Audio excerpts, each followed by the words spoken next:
서해바다 NLL에서 생사가 오고 갔는데 퇴근, 저희가 준비한 3위입니다. 오늘 감사원에 발표 하나가 있었습니다. 고 이대준 씨 사건, 서해 공무원 피격 사건 말입니다. 현재 진행 중인 재판과는 별개로요, 북한의 서해 공무원 피격 사건 당시 문재인 청와대 행태에 대해서 감사원이 조목조목 밝혔습니다.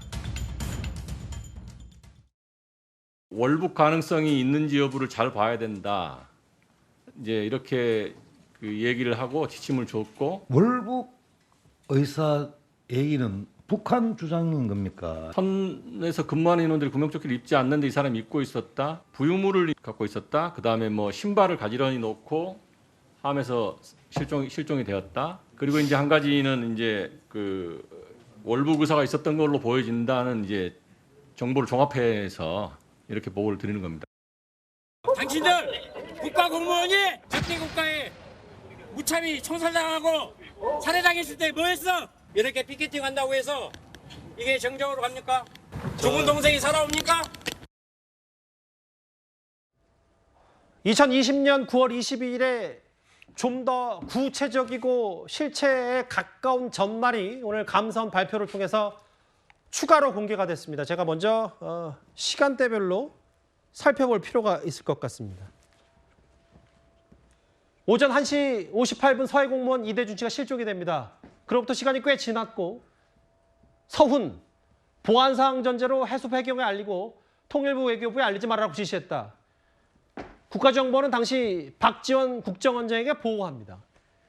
통일부 담당국장 국정원 첩보 확인했지만 장관 차관에게 보고하지 않고 퇴근했고, 그로부터 1시간 뒤인 오후 7시 30분에 서훈 국가안보실장, 서주석, 안보실 주요 인사들이 다 퇴근을 해버립니다. 퇴근. 이현정 의원, 저 시간대별 타임테이블 보고 어떤 생각이 가장 먼저 드셨습니까? 제가 오늘 감사원에서 발표한 14쪽짜리 자료를 쭉 읽어보면서 정말 분노감이 치밀었습니다. 도대체 정부는 누구를 위해서 존재하는가라는 것들을 근본적인 의문을 갖게 하는 그런 감사원 결과였습니다.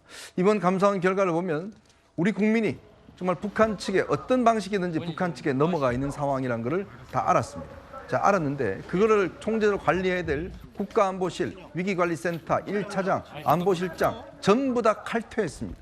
그런 보고를 받고, 자, 우리 국민이 한 명이 지금 북한 측에 가서 생사를 오가고 있고 굉장히 위험한 상황인데 그거를 관측해야 될 지금 중요한 안보 포스트에 있는 사람들이 전부 다 칼퇴를 했습니다. 어디 갔을까요? 자, 그리고 통일부라든지 나머지 부서도 마찬가지입니다. 아예 보고하지도 않았어요, 상부에다가. 자, 그러면서 뻔히 이 이대준 씨가 당시에 이제 총격 피격이 되고 불태워진 사실을 확인하고도 아직도 살아있다라고 해서 거짓말로 이 수색까지 했습니다.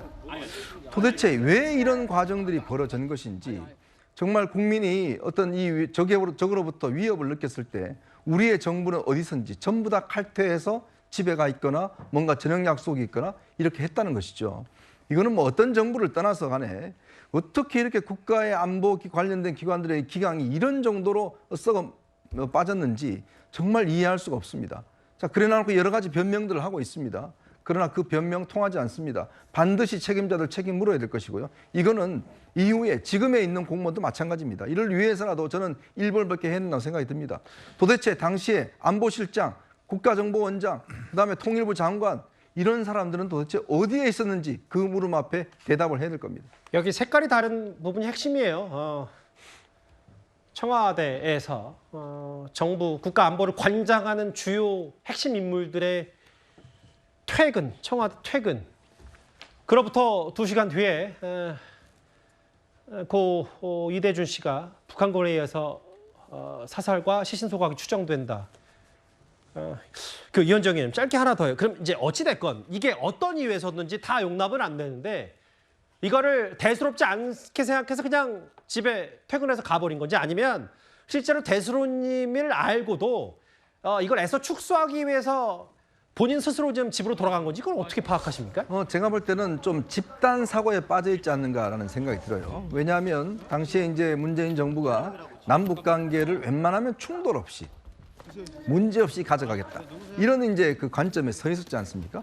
자, 그러다 보니 우리 공무원이 넘어가서도 아이 뭐 북한이 그냥 보내주겠지라는 생각들, 뭐 별일이 있을까라는 것들이 공직 사회에 완전히 퍼져 있었다는 거죠. 왜냐하면 그 대통령이 그렇게 바라봤으니까요.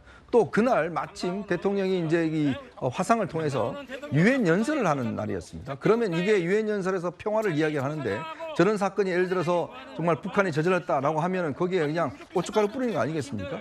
그러니까 다들 집단사고 아유 그냥 이거는 그냥 축소하자, 줄이자라고 했던 것들이 다 통했지 않는가. 그 누구도 문제의식을 제기하지 않았다는 것은 당시에 주요한 안보 기관들이 어떤 북한에 대해서 어떻게 생각하고 있었는지 그런 것들이 저는 여실히 드러난다는 생각이 듭니다. 이 뭐 퇴근도 퇴근인데 사실 더 중요할 수 있는 게 이제 왜곡, 축소 뭐 이런 부분일 텐데요. 정혁진 변호사님. 네네.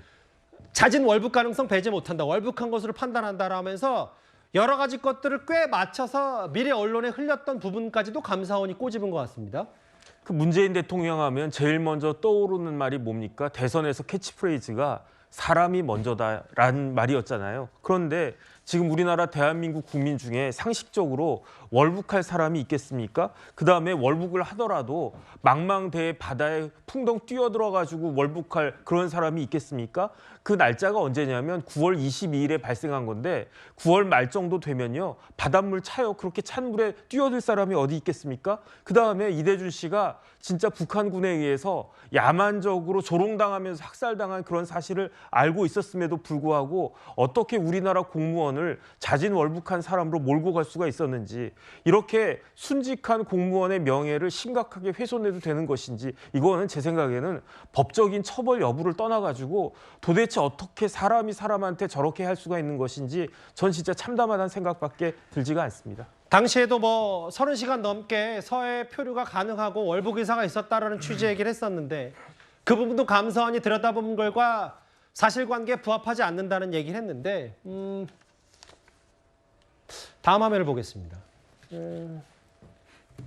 그래서 13명 징계까지 요구한 감사원이고요. 또 다음 한번 더 넘겨볼까요?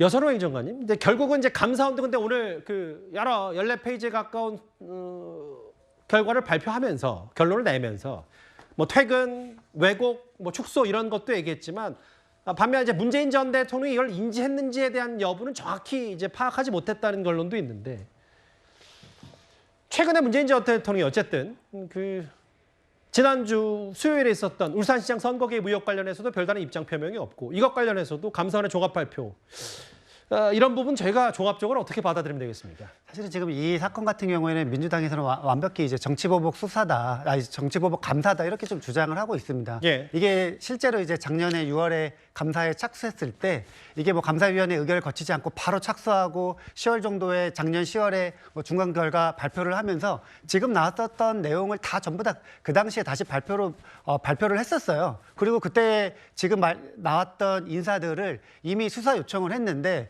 이번에 다시 또 뭐 내용을 뭐 중간 뭐 결단하듯이 발표를 하면서 징계를 요청한 것도 약간 조금 되게 의아합니다. 이 징계 요청자 중에 뭐 5분인가요? 이분은 이미 퇴직해가지고 뭐 해당이 안 돼요. 예. 그래서 그 민주당 같은 경우에는 이거 재탕 삼탕하는 거다. 국면 전환용 뭐 총선 앞두고 북풍몰이 하는 거다. 뭐 이렇게 좀 주장을 하고 있습니다.